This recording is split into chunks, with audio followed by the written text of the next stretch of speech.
ராவணா பார்வையாளர்கள், தமிழ் உறவுகள் மற்றும் ராவணா நல விரும்பிகளுக்கு வணக்கம். நேற்றே இதை பேசி ஒரு பதிவு போடணும்னு இருந்தோம். நிறைய பரபரப்பு சம்பவங்கள் நேற்று நடந்திருந்தது. பேச முடியாத ஒரு சூழ்நிலை நேற்று நெருக்கடியாக. அதுக்கு முன்பாக ஒரு சம்பவம் என்னென்னா, கனிமொழியை காணவில்லை, கம்யூனிஸ்டுகளை காணவில்லை அப்படின்னு ஒரு வீடியோ நம்ம ராவணாவில் பதிவிட்டிருந்தோம். ஒரு அரை மணி நேரத்தில் அந்த வீடியோ நம்ம யூடியூப்பில் இல்லை, எடுத்துட்டு கூகுள் நிறுவனமே அதை எடுத்துடுச்சு. என்ன அப்படின்னு பார்த்தீங்கன்னா, மெயிலில் ஒரு தகவல், இத்தனையாவது நிமிடத்தில் நீங்கள் ஒரு வார்த்தையை பயன்படுத்தி பேசியிருக்கீங்க அப்படின்னு ஒரு சம்பவம் நடந்தது. அப்புறம் காவல்துறை தரப்புல அதை மறுத்திருந்தாங்க. அதை நம்ம கோடிட்டு தான் பேசியிருந்தோம். அதற்குள்ளே அந்த குறிப்பிட்டதை மட்டும் சொல்லி அதை எடுத்திருக்காங்க. அந்த அளவுக்கு உன்னிப்பாக நம்மளை கவனிச்சுக்கிட்டு இருக்குது ஒரு தரப்புன்றதில் மகிழ்ச்சி தான். தொடர்ச்சியாக இப்படி ரிப்போர்ட் அடித்து எதனா செய்கிறதுக்கு வாய்ப்பு இருக்குது. அதனால் நீங்கள் எப்போவுமே ராவணா 2.0லையும் ஒரு கவனம் வச்சுக்கிட்டு இருங்க அப்படின்னு இப்போவே கேட்டுக்கிறேன். அடுத்தது முக்கியமாக என்னென்னா, இந்த சட்ட ஒழுங்கு பிரச்சனை ரொம்ப மோசமாக இருந்துக்கிட்டு இருக்கிறத நம்ம பார்த்துக்கிட்டு இருக்கோம். குறிப்பாக பெண்களுக்கு ஒரு பாதுகாப்பு இல்லை. நடிகர் கமலஹாசனே சொல்லியிருக்கிறாரு. அது பாதுகாப்பு இல்லாத சமூகம் என்ன சமூகம்னு ஒரு கேள்வி எழுப்பியிருக்கிறார்களே. அந்த மாதிரி நடந்திருக்கு. தூத்துக்குடியில் நிறைய சம்பவங்கள் அடுத்தடுத்து அப்படின்ற ஒரு அச்சுறுத்தக்கூடிய அளவுக்கு சட்டம் ஒழுங்கு அப்படின்னு நிறைய இருந்தது. ஆனால் பாலியல் விவகாரம், மாணவி பள்ளிக்கு சென்று வந்த மாணவிக்கு இப்படி நடந்திருக்குதுன்னு தொடர்ச்சியாக போராட்டம் அதை நம்ம பார்த்துருந்துருப்போம். அதில் கட்சி சார்பான, ஆளுங்கட்சி சார்பான எம்எல்ஏ அங்கே போகிறாரு. பிறகு எப்படி திணறி வெளியே வராரு அப்படின்றத பார்க்குறோம். கனிமொழி அங்கே போகிறாங்க. என்னென்னா, மக்களுக்கு ஆவேசத்தோடு கேட்குறாங்க. அதில் நடவடிக்கை எடுக்கப்படும், நிச்சயமாக நடவடிக்கை எடுக்கப்படும், இதுதான். அப்புறம் பார்த்தா தொண்டை வலிக்குது அப்படின்னு சொல்லிட்டு கேட்குறாங்க பத்திரிக்கையாளர். தொண்டை வலிக்குது, தொண்டை கட்டிக்கிச்சின்னு.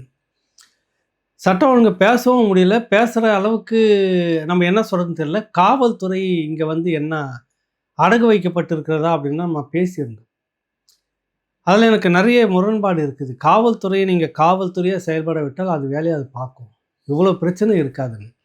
ஆளுங்கட்சி தரப்பு எங்கெல்லாம் போகுதோ அவங்களுக்குலாம் செக்யூரிட்டி போடுறதுக்கு பாதிக்கு மேலே காவல்துறை அங்கே போயிடுது. இந்த சம்பவத்தை கூட காவல் நிலையத்தில் ஒரே ஒரு ஆய்வாளர் தான், உதவி ஆய்வாளர் இருந்திருக்கிறாரு. போதிய ஸ்ட்ரென்த் இல்லை, உங்களுக்கு ஆட்கள் இல்லை அப்படின்றதால தான் தொடக்கத்தில் சொல்லியிருக்கிறாரு. இந்த நிலை ஏன் வருது அப்படின்னு தான் நம்ம கடுமையாக அந்த வீடியோவில் பேசியிருந்தோம். காவல்துறை என்பது மக்களுக்கு பாதுகாப்பு கொடுப்பதா, அல்லது ஆளுங்கட்சி தரப்பு எங்கெங்கெல்லாம் நடமாடுது, எங்கெங்கெல்லாம் நிகழ்ச்சி நடத்துது அங்கே போய் சென்ட்ரி போட்டுட்டு காவல் நிற்கிறது வேலையா அப்படின்றது தான் கேள்வி நமக்கு. இப்போ இங்கே முதலமைச்சர் கூட பார்த்தீங்கன்னாக்கா அடிக்கடி அவருடைய தொகுதிக்கு குளத்தூருக்கு போகிறாரு வராரு. அப்பப்போ பார்த்தா திடீர்னு வரிசையாக போலீஸ் நின்றுக்கிட்டே இருக்கும். உங்களுக்குன்னு ஒரு பாதுகாப்பு இருக்குது. நீங்கள் போகிறீங்க, நிகழ்ச்சி நடத்திட்டு வரீங்க. எதற்கு இவ்வளவு காவல்துறையை காவலர்களை பயன்படுத்தணும்? இது தமிழ்நாடு முழுக்க நிறைய ஆளுங்கட்சி தரப்புக்கு, அப்புறம் மற்ற விஐபிகளுக்கு பொதுவாகவே சொல்கிறேன். எதற்கு இவ்வளவு போலீஸை நீங்கள் பயன்படுத்தணும்? சட்டவிரோதமான செயலியாக நீங்கள் இருக்கிறீங்க, இல்லை மக்கள் விரோத செயலியாக நீங்கள் இருக்கிறீங்க? மக்கள் உங்களை எதிர்க்க போகிறாங்களா? எதிர்க்கிற அளவுக்கு நீங்கள் ஏன் நடந்துக்கிறீங்க, இல்லை நடந்துக்கிறீங்களா? இப்படி பல கேள்விகள் இருக்குது. பாதுகாப்பு யார் கொடுக்கணுமோ அவங்கள விட்டுட்டு ஒரு குறிப்பிட்ட தரப்புக்கு மட்டுமே பாதுகாப்புன்றதால வர ஒரு சிக்கல். அடுத்தது காவல்துறை பற்றாக்குறை என்பதையும் போதிய அளவில் மக்கள் தொகைக்கு ஏற்பதில் கிடையாது அப்படின்றதையும் நம்ம சொல்லியிருந்தோம். எது எப்படி இருந்தாலும் தொடர்ச்சியாக பெண்களுக்கு பாதுகாப்பு இல்லைன்றது ஒரு அச்சுறுத்தல் சம்பவமாக தான் இருந்துக்கிட்டு இருக்குது. திருவள்ளூரில் 42 வயது பெண்மணி, ஒரு 3 இளைஞர்கள் எல்லாம் போதையில் தான். என்ன செய்தாங்கன்னு அப்புறம் இதை சொன்னால் இதுக்கு ஒரு ரிப்போர்ட் அடித்து இதையும் எடுப்பாங்களா என்னன்னு தெரியல. தொடர்ச்சியாக இந்த மாதிரி இருக்குது. காவல்துறை இந்த அளவுக்கு இறங்கி செயல்படுமோ அந்த அளவுக்கு இதில் செயல்பட்டு தடுக்கிற வழியை பார்க்கணும். தேர்தல் நெருங்கிட்டு இருக்கு, ஒன்று ஓரிரு நாளில் அறிவிச்சிருவாங்க. அதிகார மட்டத்துக்கு மட்டுமே நம்ம வேலை செய்கிறதுக்கு மக்களோட வரி பணத்தை கொடுக்குறோம். இது நேர்மையான பல காவல் அதிகாரிகளும் காவலர்களும் நிறைய பேர் இருக்கத்தான் செய்கிறாங்க. ஆனாலும் அந்த அதிகார வர்க்கம் இருக்குது இல்லை, நாங்கள் சொல்கிறத கேட்கலன்னா உங்களை வேறு இடத்துக்கு மாற்றுவோம் அப்படின்ற ஒரு பின்னணியோடு தான் இவர்கள் எல்லாமே வேலை செய்துக்கிட்டு இருக்கிறாங்க. இந்த காவல்துறையினுடைய நுரையீரல் கெட்டு போயிடுச்சு, இதயம் கெட்டு போச்சுன்னு கலைஞர் கருணாநிதி முந்தைய காலத்தில் சொல்லியிருந்தார். 91 96 ஜெயலலிதா ஆட்சிக்கு பிறகுன்னு நினைக்கிறேன். இப்போ ஒட்டுமொத்த உடலே கெடுத்தது இந்த திராவிட மாடல். அதில் மாற்று கருத்து இல்லை. இந்த பக்கம் இருக்கும்போதே அடுத்த ஒரு பரபரப்பு என்னன்னா, ஒரு சில தினங்களாக, ஒரு வாரமாக அப்படின்னு நினைக்கிறேன், இந்தி எழுத்து அழிப்பு போராட்டம். சட்டம் ஒழுங்கு மோசமாக இருக்குது, இதற்காக போராடலை, காவல் மரணம் நடந்துக்கிட்டு இருக்குது. லாக் அப் டெத் அப்படின்றது. கடந்த முறை இங்கேருந்து சாத்தாங்குளத்துக்கு போய் நேரில் கலந்துக்கிட்டு போராடின போராளிகள் யாரும் ஒருத்தர் கூட காணோம். கடந்த முறை குரல் கொடுத்து பெரிய அளவில் போராடின ஒருத்தரை கூட காணதில்லை. கம்யூனிஸ்ட்டுகள் எப்போவுமே மக்களுக்காக, மக்கள் பிரச்சனைக்காக போராடக்கூடிய அந்த கம்யூனிஸ்ட்டுகளும் வாய மூடி கிடக்குறாங்க.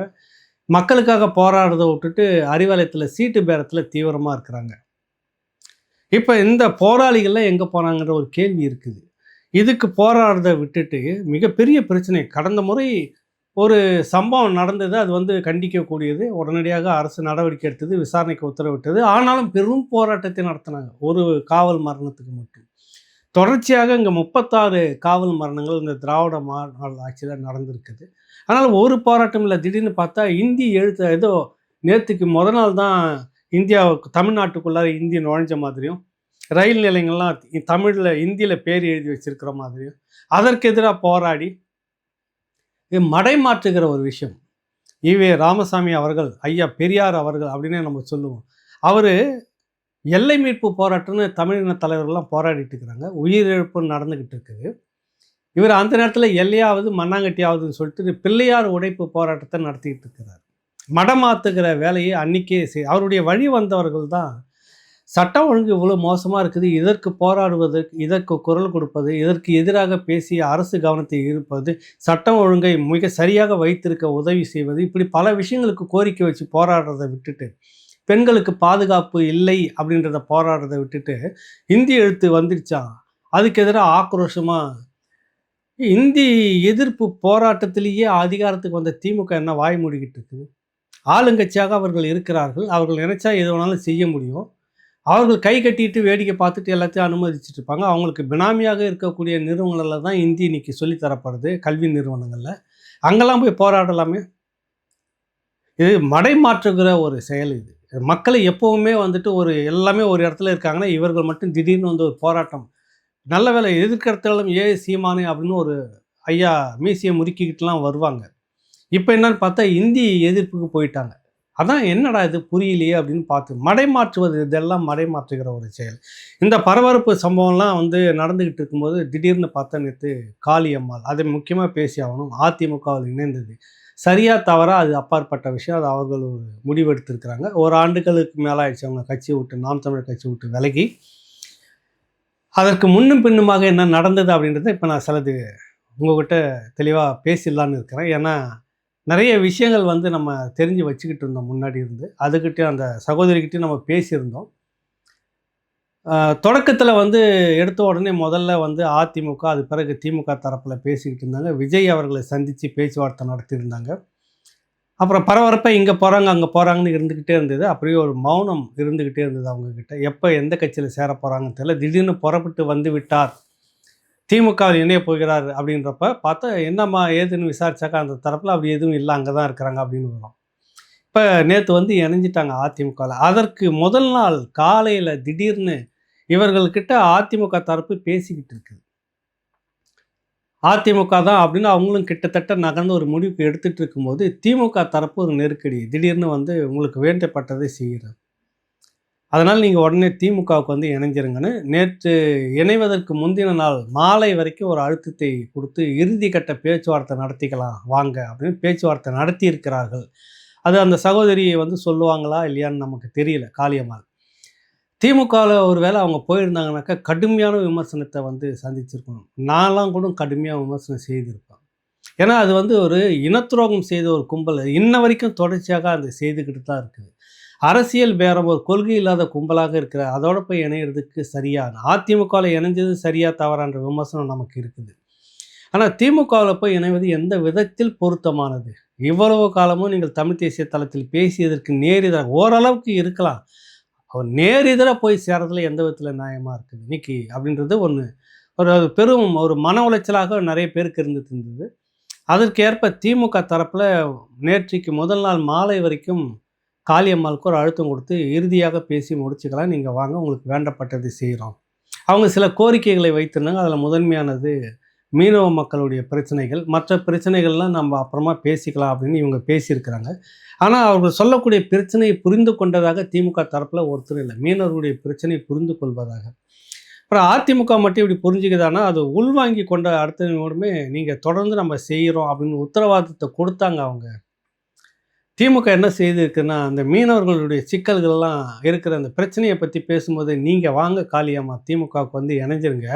வந்து இணைஞ்சிட்ட பிற்பாடு இது நீங்களே பொறுப்பு எடுத்து செய்யுங்க" அப்படின்னு. கலைச்சு போட்டதே திமுக கும்பல் தான். கலைச்சு போட்டத நான் எப்படி போய் அடிக்கி சரி பண்ணிட்டு இருக்க முடியும்? அப்படின்றது திமுகவுக்கு காளியம்மாள் வச்ச கேள்வியாக இருந்திருக்குது. அந்த நிலையில தான் அதிமுக தரப்பு திரும்பவும் பேச்சுவார்த்தை நடத்தி, இப்ப கட்சிக்குள்ள வந்து இணைஞ்சிட்டாங்க. அது மேல ஒரு பெரிய விமர்சனம் இருக்கிறது. எனக்கு பொதுவாகவே ஒரு அரசியல் தளத்தில இயங்கிக்கிட்டு இருந்துட்டு ஒருத்தர் விலகி இருந்தாங்கன்னா, நீண்ட காலமாக அவங்களால ஆடுன காலும், பாடுன வாயும் சும்மா இருக்காதுன்னு சொல்லுவாங்க. அது ஒரு எதார்த்த கிராமத்து பழமொழி. அந்த மாரி அரசியல் செய்து பழக்கப்பட்டவருக்கு எங்கேயோ ஒரு இடத்துலேருந்து இயங்கணும் அப்படின்ற ஒரு நியதி இருக்கத்தான் செய்கிறது. அது யாரா இருந்தாலும் சரி. அதனால நிரந்தரமாக ஒருத்தர் வந்து நான் நெறைய பேர எனக்கு தெரிஞ்சு எல்லாருமே நெறைய பேர் இப்ப பார்க்குறாங்க, போறோம் நம்ம. நான் 2010 நாம் தமிழர் கட்சி தொடங்கறதுக்கு முன்பிருந்தே சீமான் அவர்கள நான் பார்த்து கவனிச்சுக்கிட்டு தான் இருக்கேன் ரொம்ப ஆழமா. அன்னைக்கு இருந்த அந்த கொள்கை பிடிப்பு, அந்த உறுதி இந்த நிமிடம் வரைக்கும் ஒரு சின்ன தொய்வு கூட இல்ல அப்படியே வந்துகிட்டு இருக்கு. அது கூட வந்து அவரை விட தீவிரமாக பேசுவதாக இருந்த பல தம்பிகள்லாம் விலகி இருக்கிறாங்க. அது அவங்கவங்களுக்குன்னு ஒரு காரணம், முரண்பாடு. அத நான் வந்து விமர்சிக்க விரும்பல. போனவர்கள் எல்லாம் ஒரு ஒரு தளத்தை தேர்ந்தெடுத்து கொண்டார்கள். அந்த வகையில தான் காளியம்மா போய் ஒரு இடத்துல சேர்ந்திருக்கு. அதன் மீது கடுமையான விமர்சனம் வைப்பது சரியா தவறா? அவரே எதார்த்தமாக சீமான் சொல்லிவிட்டார். துரோகியா இருக்கிறத விட எனக்கு எதிராவே இருந்தது ரொம்ப சிறந்தது அது. எனக்கு ஒரு பழக்கம் இருக்குது. நண்பர்கள் சொல்லுவாங்க. ஏன்னா துரோகின்னு அதிகமா வச்சுக்க மாட்டேன். அது தெரிஞ்சோனே நான் எதிரியா மாத்திருவேன். அது என்னுடைய குணாதிசயம். நான் நேருக்கு நேரா எதிரியா மாத்திட்டு மோதுறது தான் சரியா இருக்கும். அல்லது அத கவனமா வச்சுக்கிறது தான் சரியா இருக்கணும். அது எனக்கு நண்பரா இருக்கிறாரா? எனக்கு நல்லது செய்கிறாரா? அவர் துரோகியான்னு அதுக்கு தான் துரோகி என்பது மோசமான ஒரு கொடும் சொல் அது. அந்த மாரி யாரும் இருக்கக்கூடாது. அவர் தெளிவாவே சொல்லிட்டார். "நீங்க துரோகியா எனக்கு கட்சியில இருக்கிறீங்க, வேலை செய்துட்டு இருக்கிறீங்க. வளர்ச்சி அடைய விடல அப்படின்னா, எப்படி வளர்ச்சி இல்லாமல் உங்கள வளர்க்காம, நீங்க பேர் எடுக்காம, நீங்க 2ஆம் கட்ட தலைவரா வளராம, நீங்க இன்னொரு கட்சிக்கு எப்படி பெரிய அளவுல போய் சேர முடியுது?" அப்படின்னு அன்னைக்கு விமர்சனம் பண்ணியிருந்தார். அதனால அப்படிலாம் இல்ல. எனக்கு அடுத்த தலைவர்கள் நெறைய பேர் பேச ஆரம்பிச்சிருக்காங்க. நானே கூட நான் நிரந்தர தலைவர்ல எனக்கு பிறகும் இந்த கட்சியை வழிநடத்த உள்ள தம்பிங்க, பிள்ளைங்க வந்துட்டாங்க அப்படின்னு பலமுறை சொல்லியிருக்கிறாரு. அதனால அது துரோகியா, எதிரியா அப்படின்றது சீமான் முடிவு பண்ணிட்டு எதிரியாக தான் வச்சிருந்தார். எதிரியாக வச்சுட்டு இருக்கிறப்ப விமர்சனம் வந்து கொள்கை ரீதியா வைக்கிறத விட்டு, நீங்க இப்படி இருந்தீங்களே, அப்படி இருந்தீங்களேன்னு கடுமையா விமர்சனம் பண்ணுவது அது சரியா? எனக்கு தெரியல. இன்னும் நெறைய பேர் பேசிட்டு இருக்கிறாங்க. நானும் இன்னும் கவனிச்சுக்கிட்டு இருக்கிறேன், கவனிப்பேன். இன்னும் சில பேர் கூட எதிர்காலத்தில கருத்து முரண்பாடுன்னு போலாம். இப்படி இன்னைக்கு உறுதியா இருக்கக்கூடிய சிலரு நீடிக்கலாம் தொடர்ந்து. அது எப்படி வேணாலும் நடக்கலாம். அது யாருக்கும் எதுவும் நிரந்தரம் அப்படின்லாம் இல்ல. ஒரு கட்டத்தில முரண்படுதா அவங்க வெளியில ஏறுவாங்க. அது எல்லா கட்சியிலும் திமுகவிலருந்து கூட்டம் கூட்டமா வந்து பாஜகவுக்கு சேர்ந்தாங்க. அப்புறம் மீண்டும் தாய் கழகத்துக்கே போறேன்னு போனாங்க. அதிமுகவுல கூட்டம் கூட்டமா இருந்துட்டு திமுகவுக்கு வந்து சேர்ந்தாங்க. அப்புறம் அந்த அதிமுக அதிகாரத்துக்கு வந்தோனே அங்க போய் திரும்ப சேர்ந்தாங்க. இது எல்லா இடத்துலயும் நடக்கிறது தான். அதிமுகவ விட இப்ப மக்கள் மத்தியில அதிகம் பேசப்படுது. திமுகவை விட அதிகம் மக்கள் மத்தியில பேசப்படுது நாம் தமிழர் கட்சி. காரணம், மக்களுடைய பிரச்சனைகளில் கவனம் வைத்து நாம் தமிழர் கட்சி தொடர்ச்சியாக சீமான் போராடிக்கிட்டு இருக்க இந்த நேரத்தில, அது வளர்ச்சி என்பது கொஞ்சம் அதிகமாகும்போது அங்க இந்த மாதிரியான சிக்கல்கள்லாம் வரும். முரண்பாடுகள்லாம் வரும். நேற்று இருந்த நிலையில இந்த கட்சி இன்னைக்கு இல்ல. பிப்ரவரி 21 அது நிரூபிச்சிருக்குது. அந்த அளவுக்கு கடும் உழைப்பு பட்டி தொட்டி முழுக்க சீமானுடைய உழைப்பு இருந்திருக்கிறத மறுக்க முடியாது. கட்சி பெரிதாக ஆக ஆக இந்த மாதிரி சிக்கல்கள் கட்சிக்குள்ளாக இருக்கும். அதை எதிர்கொண்டு தான் அவர் வந்து சரி ஓகே, இவரை பத்தி தெரிஞ்சதா ஏகலைவன் இப்படியா? நீங்க எதிரியாவே இருந்துருங்க ஏகலைவன். நட்பு பாராட்டி துரோகம் செய்திராதீங்க. அப்படின்ற ஒரு முடிவுக்கு அவர் வந்துடுறாரு. இதான் நடக்கிற எதார்த்தம் அங்க. அப்படி வந்துட்டு வெளியேத்துனாங்க. ஏதோ ஒண்ணு நடந்துட்ட பிறகு அத திரும்ப விமர்சிப்பது சரியா? அப்படின்னா எனக்கு தெரிஞ்சு, அதில கவனம் செலுத்துறத விட வேற எதுனா இப்ப நெறைய விஷயங்கள் கடந்து போகணும்னு நான் நினைக்கிறேன். நமக்கு இதில மட்டும் ஏன் கவனம் வச்சுக்கிட்டு விமர்சனம் பண்ணுன்றது தான் என்னுடைய கேள்வி. அது அவர விமர்சிக்கக் கூடாது. அவர் எடுத்த முடிவு தவறா? சரியா? அப்படிலாம் இல்ல. யார் ஒருத்தரும் விலகுனாங்கன்னா, நீண்ட காலத்துக்கு அங்கேயே இருக்க முடியாது. அப்புறம் அந்த துரோகிகள்னு ஒண்ணு இருக்கிறாங்கல்ல. அது இயற்கை எப்ப பார்த்தாலும் எந்த காலகட்டத்திலாவது ஒரு இடத்துல வந்து அமரர் எம்ஜிஆர் அவர்களுக்கு எதிராக கட்சி தொடங்குனவர்கள் எதிர்ப்பு தெரிவித்து இதே போல செய்துட்டு போனவங்களும் ஒரு காலகட்டத்தில என்ன ஆனாங்க? பிறகு எப்படி எம்ஜிஆருக்கு எட்ட வந்து நின்னாங்க? செல்வி ஜெயலலிதாவுக்கு எதிராக எப்படி ஐம்பெரும் தலைவர்கள்னு உருவானாங்க. அவங்க எப்படி கட்சி தனியாக நடத்தணும்னு ஒரு கூட்டம் போட்டாங்க. கட்சி வந்து ப்ரெஸ் மீட்லாம் வச்சு எப்படி பரபரப்பாக அன்றைக்கி ஓடிட்டு இருந்தது ஒரு காலகட்டம். கால ஓட்டத்தில் எப்படி திரும்ப அவங்க வந்து அதே செல்வி ஜெயலலிதா அவர்கிட்ட சரணடைஞ்சவங்க இருக்காங்க. சரணடைஞ்சு திரும்பவும் அதிகாரத்திலேருந்து வெளியேறின ஆட்களும் இருக்கிறாங்க. இது நடக்கிற யதார்த்தம் எல்லா கட்சியிலுமே நடக்குது. சீமான் கட்சியில் மட்டும்தான் இது நடக்குது. ஏன் இவர் மட்டும் இப்படி செய்து கொண்டே இருக்கிறார், எல்லோரையும் வெளியேற்றி கொண்டே இருக்கிறார்ன்ற ஒரு விமர்சனம் ஏற்புடையதானா அது எனக்கு ஏற்புடையதில்லை. ஏன்னா அது அவர் அதிகமாக வரும்போது இந்த மாதிரி முரண்பாடுகள் கட்டுக்கோப்பான இயக்கத்திலே வரும். அந்த மாதிரி தான் இங்கேயும் வருது. என்னடா இங்கேயும் பேசுகிறான் இங்கேயும் பேசுகிறான் இல்லை, இதுதான் யதார்த்தம், இதுதான். அதனால் இதுக்கு மேலே செய்ய வேண்டிய விஷயங்கள் நிறைய இருக்குது. அதில் கவனம் செலுத்துவோன்றது தான் நம்ம சொல்ல வர விடயம். அடுத்தது நாம் தமிழர் கட்சி வந்து விமர்சனத்துக்கு அப்பாற்பட்டதா அப்படின்னா இல்லை, அதுவும் விமர்சனத்துக்கு உண்டானது தான். அதை அவரும் சொல்லியிருக்கிறார், நாங்களும் பல நேரத்தில் விமர்சனம் பண்ணியிருக்கிறோம். அவர் கடந்து போகிற நேரத்தில் அவர் மீது விமர்சனம் வைக்கக்கூடிய சிலர் ஏன் அங்கே இருக்கும், அங்கே வந்து இருந்துக்கிட்டு இப்படியான ஒரு சிக்கலை ஏற்படுத்தணும் அப்படின்ற கேள்வியும் இருக்குது. அதனால் அவர் வந்து சொல்லக்கூடிய வார்த்தைகள் என்ன அப்படின்னா, ஒருத்தர் போகிறாங்கன்னா விட்டுடுங்க, முடிஞ்சு போச்சு, அவ்வளோதான், நம்ம ஆக வேண்டியதை பார்க்கணுன்றப்ப அதற்குள்ளாக சுற்றிக்கிட்டு பிரச்சனையை ஏற்படுத்துவது சரியா அப்படின்னு ஒரு கேள்வி இருக்குது. அடுத்தது அவர் சீமான் அவர்கள் எடுக்கிற முடிவெல்லாம் சரியா அப்படின்னாக்கா சரியில்லை, சமயத்தில் சரியில்லை. ஆனால் அவர் பெரும் கட்சியை நகர்த்தும் போது இந்த மாதிரி சிக்கல்கள் வரத்தான் செய்யும், எல்லாருக்கும் வரதான் செய்யும். அந்த முரண்பாடுகள் அப்படின்றது நிரந்தரமாக அங்கே நிலைச்சியே இருக்குமா அப்படின்லாம் இல்லை. ஒரு கட்டத்தில் சமாதானம் ஆகிறதுக்கும் வாய்ப்பு இருக்குது. அப்படி சென்றவர்கள் திரும்பி வந்ததும் நடந்திருக்கு, இந்த கட்சிக்குள்ளேயும் நடந்திருக்கு, நாம் தமிழர் கட்சிக்குள்ளே. அதனால் கால ஓட்டம் யாரை எங்கே வைக்கும் அப்படின்லாம் தெரியாது, யார் எங்கே இருப்பாங்கன்றதும் தெரியாது. இந்த கட்சி இதை ஓடிக்கிட்டே இருக்கிற நதி மாதிரி, பிரிஞ்சு போவோம், கிளை நதி மாதிரி ஓடுவாங்க, திரும்ப ஒரு இடத்துல வந்து இணைவாங்க. இல்லையா அது அப்படியே போயிட்டே இருக்கும், இல்லை அது முற்றாக நின்று போயிடுமா தெரியாது. அது காலம் ஒன்றும் வந்து இதுபடுத்தும். இப்போ அந்த விதத்தில் துரோகத்தை பற்றி சொன்னேன்ல, தம்பி ராஜீவ்காந்திக்கு என்ன நடந்தது அப்படின்றத நான் பார்க்குறேன். நான் எனக்கு தெரிஞ்சு உண்மையிலே சொல்ல வரேன், ஒரு 35 ஆண்டு காலமாக இந்த அரசியலை நான் கவனிச்சிருக்கிறேன். நிறைய கட்சியில் இருந்து இந்த மாதிரி வெளியில் வந்து விமர்சனம் பண்ணவங்களாம் பார்த்துருக்காங்க. வைகோ திமுக விமர்சனம் பண்ணதை பார்த்துருக்குறேன்.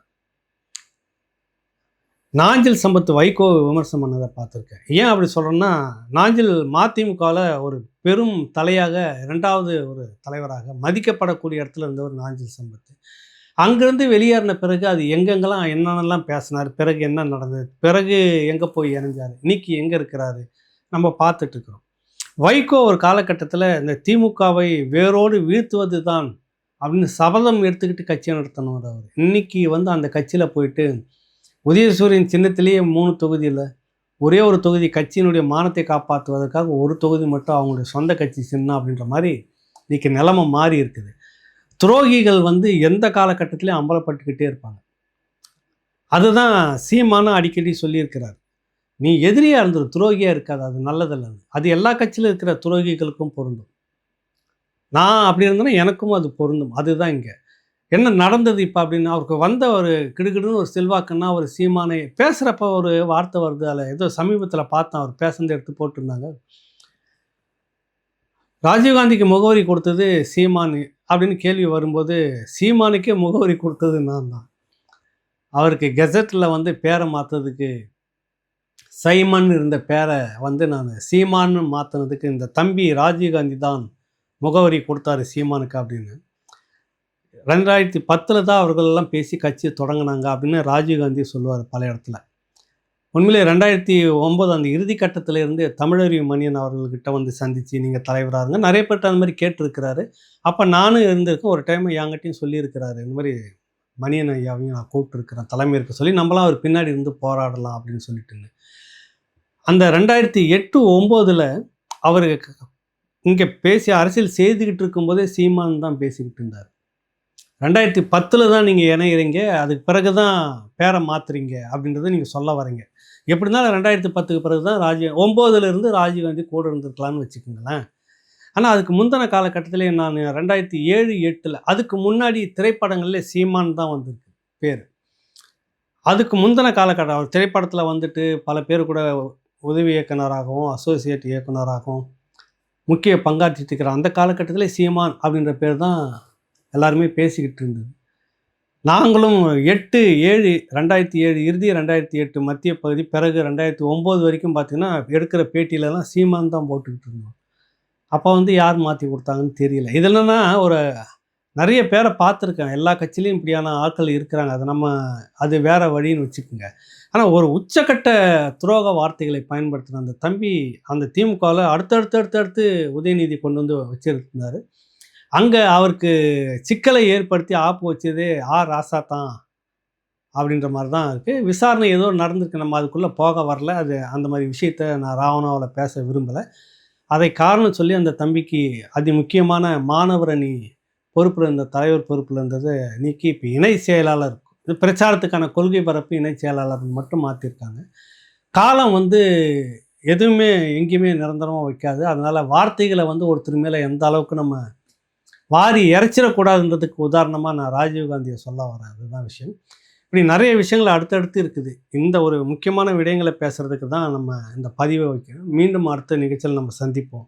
அடுத்தடுத்து தொடர்ந்து பேசுவோம். நன்றி, வணக்கம். உலகெங்கிலும் உள்ள ராவணா பார்வையாளர்கள் அனைவருக்கும் வணக்கம். நான் ராகவேந்திரன் பன்னீர்செல்வம். ராவணா வலையொலி சார்பில் சில முக்கிய நிகழ்வுகளை முன்னெடுக்க இருக்கிறோம். அதற்காக உங்களுடைய பங்களிப்பை அளிக்க வேண்டும் என நீங்கள் நினைத்தீர்கள் என்றால் கீழே இருக்கக்கூடிய வங்கி எண்ணிற்கோ அல்லது UPI ஐடிக்கோ உங்களுடைய பங்களிப்பை தாராளமாக செலுத்தலாம். நன்றி.